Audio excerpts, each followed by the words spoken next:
Я бы не сказал бы, что я слишком такой чересчур простой. Всем привет! Всемирно известный казахстанский певец, композитор и мультиинструменталист Димаш Кудайберген в интервью «Спутник Армения» признался в любви к Армении и армянской культуре. Певец откровенно рассказал о сокровенном, поведал, какую роль в его жизни играет 2-миллиардная армия поклонников и сообщил, что его сердце свободно. Итак, смотрим. У нашего сегодняшнего гостя большая группа поддержки по всему миру. Ну, как сказать большая? Около 2 миллиардов. Поклонники его творчества объединяются в фан-клубы, следуют за своим кумиром, стараются не пропускать ни одного концерта, в том числе и в Ереване. Ну а самые преданные следуют за ним по всему миру, потому что их кумир — обладатель уникального голоса диапазоном более 6 октав. Я с радостью хочу представить в гостях на радио «Спутник» казахский певец, композитор и мультиинструменталист Димаш Кудайберген. Здравствуйте. Здравствуйте, Димаш. Добро пожаловать в Армению и Спасибо. добро пожаловать на радио «Спутник». Спасибо большое. Спасибо вам за приглашение. Для меня огромная честь находиться здесь и иметь уникальную возможность поприветствовать всех дорогих жителей солнечной страны Армении. Да, буду ждать вас всех на концерте завтра. Да. Мы обязательно подробно поговорим о концерте в Ереване, единственном и первом концерте. Но поскольку я начала нашу беседу именно с фанатов, которых у вас более 2 миллиардов, ну просто если вдуматься в эту цифру, это какая-то часть планеты, населения планеты, то есть, наверное, 1/3, как минимум. Ну, насчет 2 миллиардов, конечно, я Это далеко в в этом не интернете? уверен. Ну, в интернете. В интернете еще пишут, что я лучший голос планеты тоже, так что А это вы не тоже... согласны? Нет, не согласен, конечно. Это из-за скромности? Нет, я просто слишком объективно на такие вещи смотрю. Мгм. Да. А насчет 2-миллиардной аудитории, наверное, так говорят, потому что, как бы это ни скромно ни звучало, 3 года подряд мне вручали награду как певцу года в Китае, наверное, поэтому. И еще раз хочу поблагодарить всех слушателей за то, что на моем не совсем легком, но красивом, интересном творческом пути они меня постоянно поддерживают, сопровождают. Это понятно, потому что вчера в аэропорту Звартноц вас встречали фанаты из Казахстана, Украины, Чили, Испании и даже Австралии. Насколько вы зависимы от фанатов?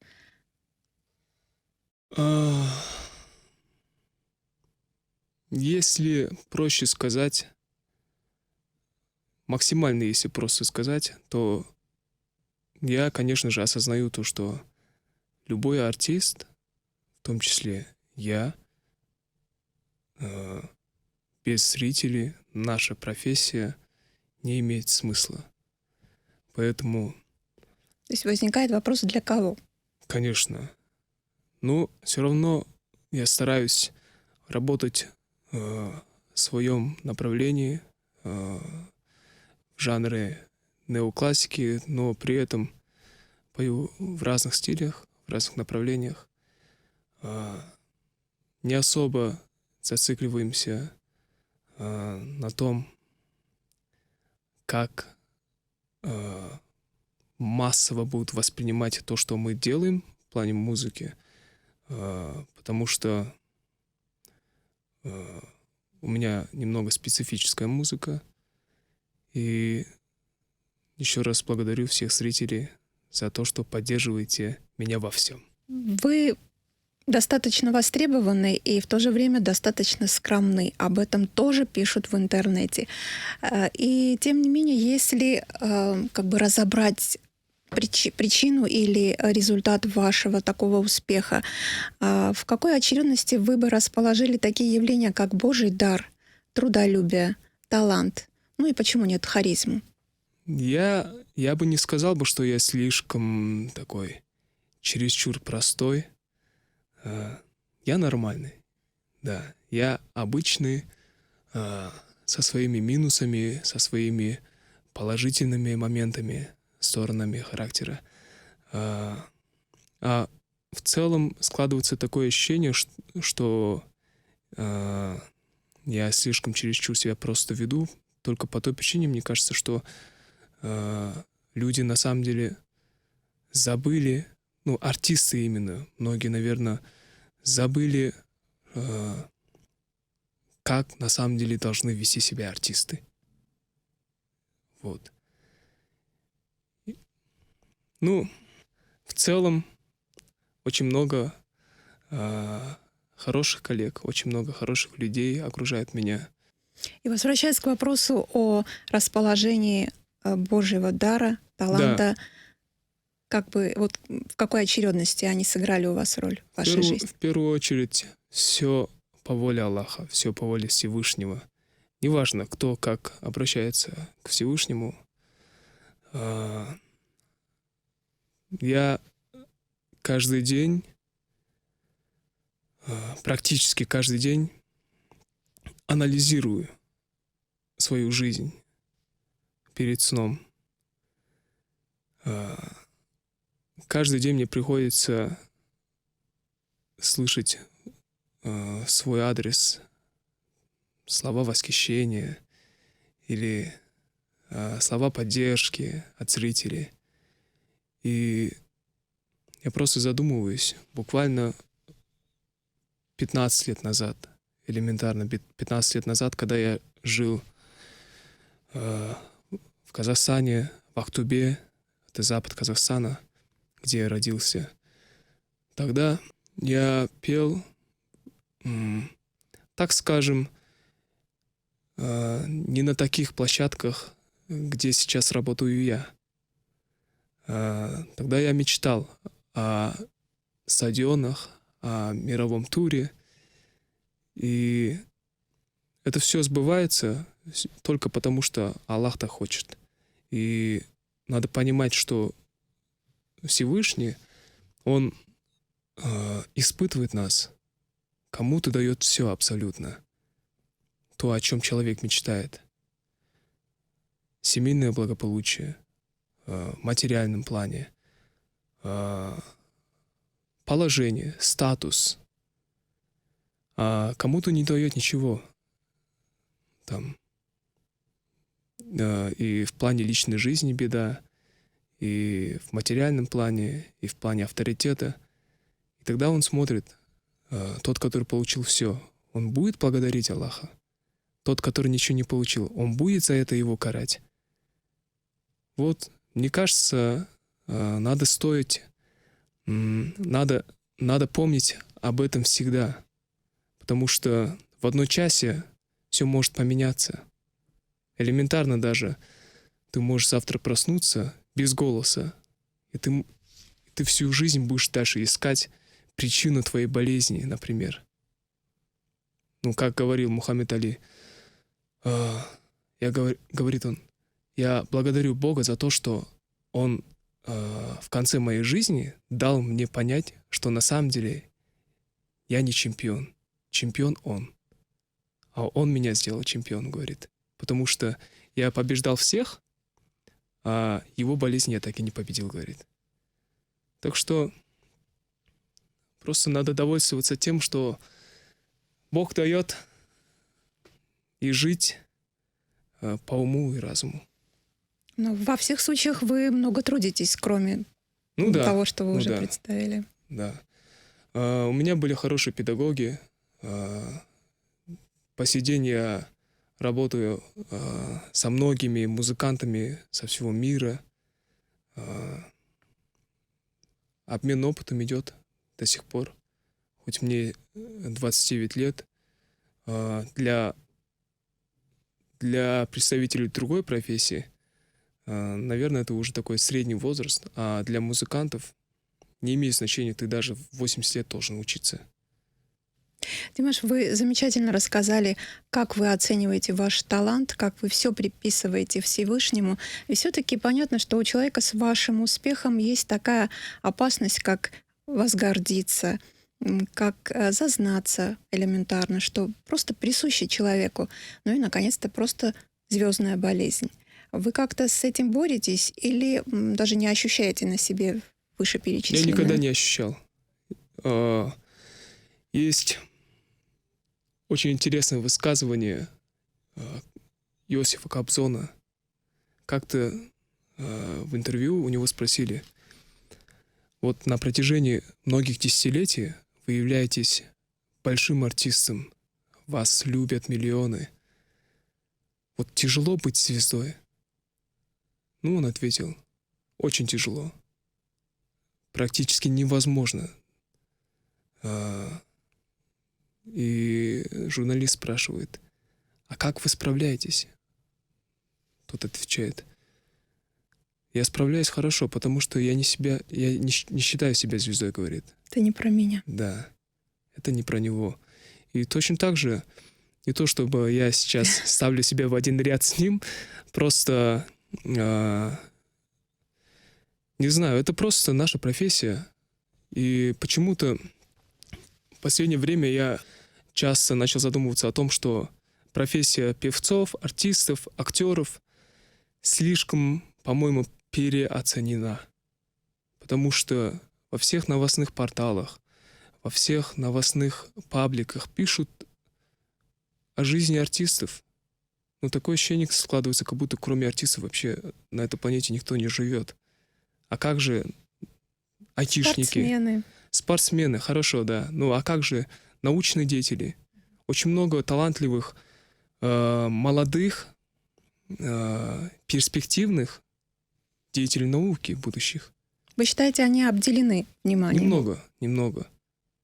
Но мне кажется, что их тоже надо поддерживать. Потому что, например, у нас в Казахстане, я где-то в новостях читал,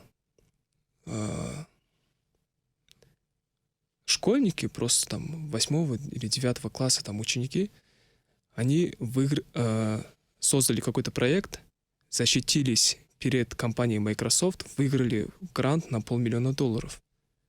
И это школьники. Ученики 8 класса. Но об этом не везде пишут. Но если мы хотим в духовном плане развивать подрастающее поколение правильно, тогда надо говорить о настоящих достижениях, а не просто о каких-то хайповых моментах артистов. Надо говорить о науке, надо говорить о культуре в целом, надо говорить о литературе. Почему-то в современном мире среди молодежи не пользуются популярностью, например, деятели литературы тоже. Ну, это беда. Мне кажется, это беда. Очень интересно ваше мнение всего того, что за пределами шоу-бизнеса.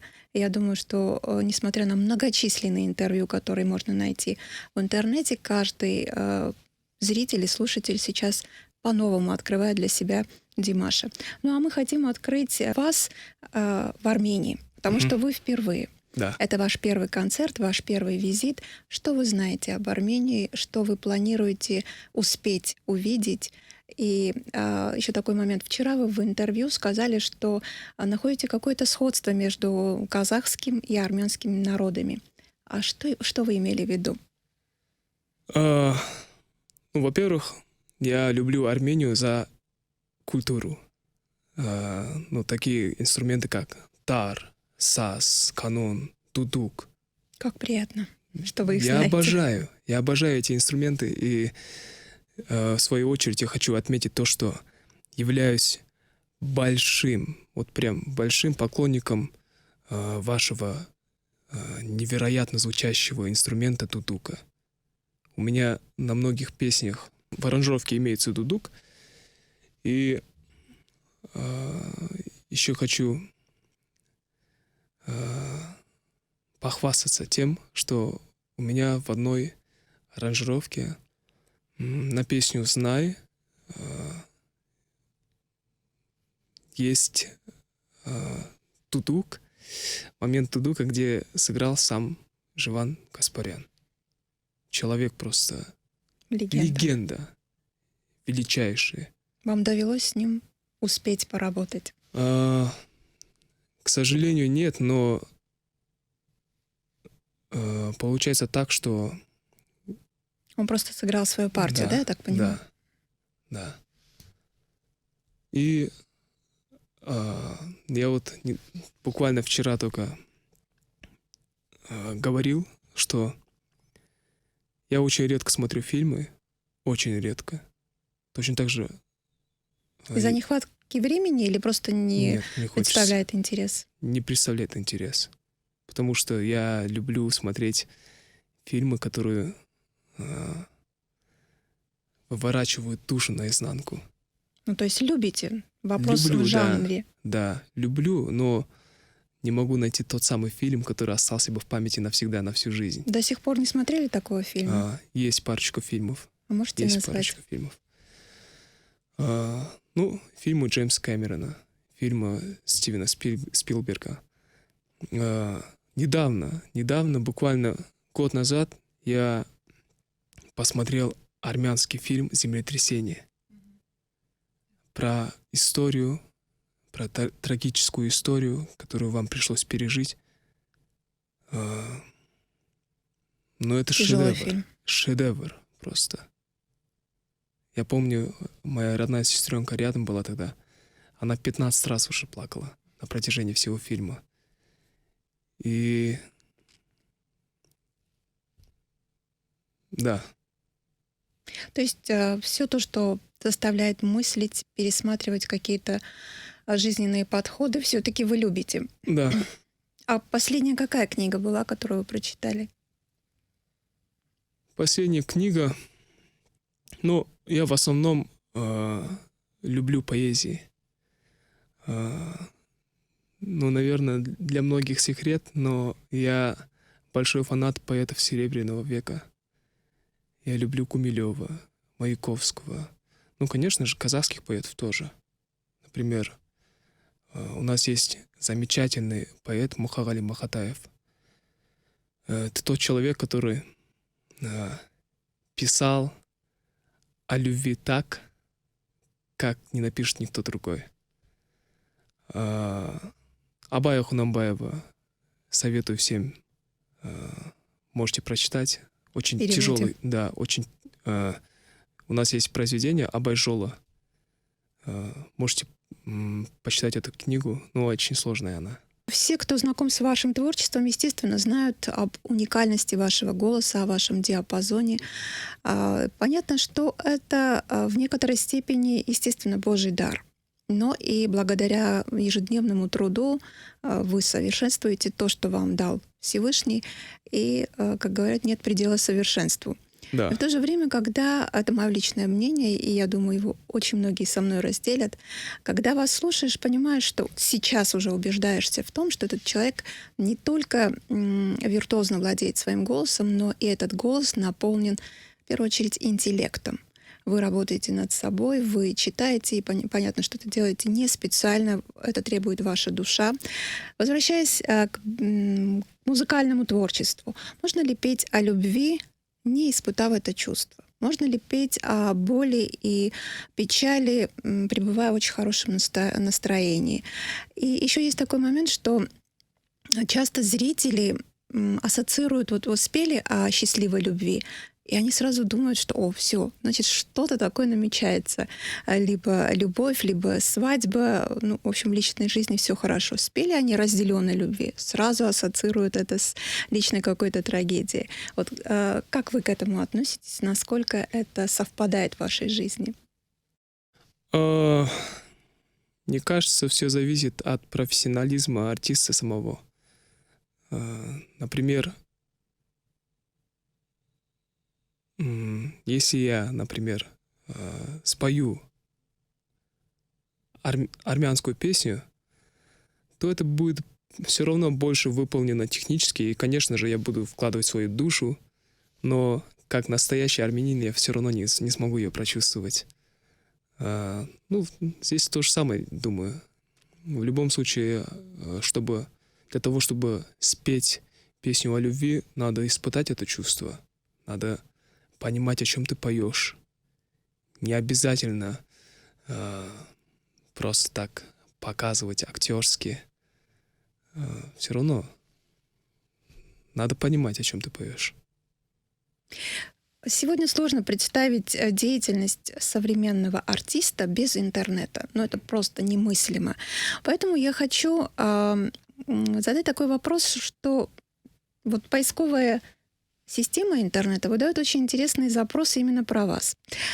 Димаш — жена, Димаш — дети, Димаш — пластическая операция. Вот как вы ко всему этому относитесь? Естественно, на все эти темы есть какие-то посты, информация, комментарии, положительные, негативные, правдивые, неправдивые. Как вы со всем этим живете? Как вы к этому относитесь? И что из них правда, что из них нет? Я не знаю. Вот всем хочется узнать о вашей личной жизни, правда? Ну, я, во-первых, не читаю вообще. Я в интернете очень редко сижу. Я захожу в интернет для того, чтобы там узнать, что творится у нас в стране. Там. О себе ничего не читаете? Нет. Не смотрите, сколько просмотров? Смотрю. Или вам просто об этом смотрю, но рассказывают? В подробности прям, ну, поверхностно так смотрю. Ваши социальные странички, за ними стоите вы или люди, которые вот возглавляют фан-клубы и ваши фанаты? Нет, я и моя команда. Да. А про то, что пишут, что я якобы имею там несколько жен или еще что-то. Ну, я свободный человек. Холостой. 29 лет уже. Так что... Ваше сердце свободно. Да. Но о личной жизни... Вы прилагаете какие-то специальные усилия, чтобы ваша личная жизнь не сплеталась с публичной? Или вот как получится? Нет, не как получится, а личный... Я сторонник того, чтобы личная жизнь оставалась... Личной. Личной, да. Потому что я не хочу в будущем там показывать свою жену. Ну... А вдруг она окажется публичным человеком? Ну, скажем, коллегой по сцене. Если она изначально будет публичным человеком, то тогда это другой вопрос. Но я не хочу просто так показывать свою жену, потому что мне захотелось ее показать там. Я не хочу, чтобы... Да, я не хочу, чтобы мою жену обсуждали. Я не хочу в будущем своих детей показывать. Зачем? Ну, есть мое творчество, есть я, есть мои концерты, вот. Больше не надо. Все равно что-то должно оставаться личное. Поскольку мы заговорили о семье, пусть даже о будущей, о семейных традициях. Да, вот, кстати, вы не ответили на вопрос, а что общего вы заметили между нашими народами? Например, у нас, у казахов, есть такое слово «жан». Например, когда я зову своих братьев, там, друзей, я их зову по имени и добавляю иногда там «жан». Например, это как наша Джан. Да, у меня есть родной братишка Мансур. Иногда там в ласкательной форме такой. Мансуржан, Биргель, типа. И «жан» означает в переводе «душа». Точно так же, как у вас. Это вы здесь обнаружили или вы знали, что я знал, знали? Да. Я знаю, что ваша семья достаточно близка к культуре, к музыке, и ваши родители, и бабушка с дедушкой. И поэтому вам не представляло какой-то сложности в выборе профессии. Но в то же время и у азиатских народов, и кавказских есть особое почтение к старшему поколению. Вот если бы они были против вашего выбора, вы бы пошли наперекор их воле?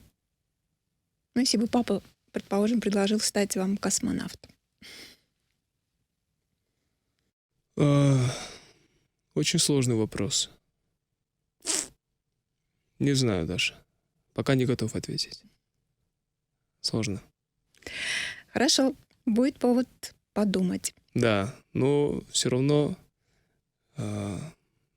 хочу отметить то, что родителей всегда надо слушаться, уважать, потому что у них как минимум больше жизненного опыта.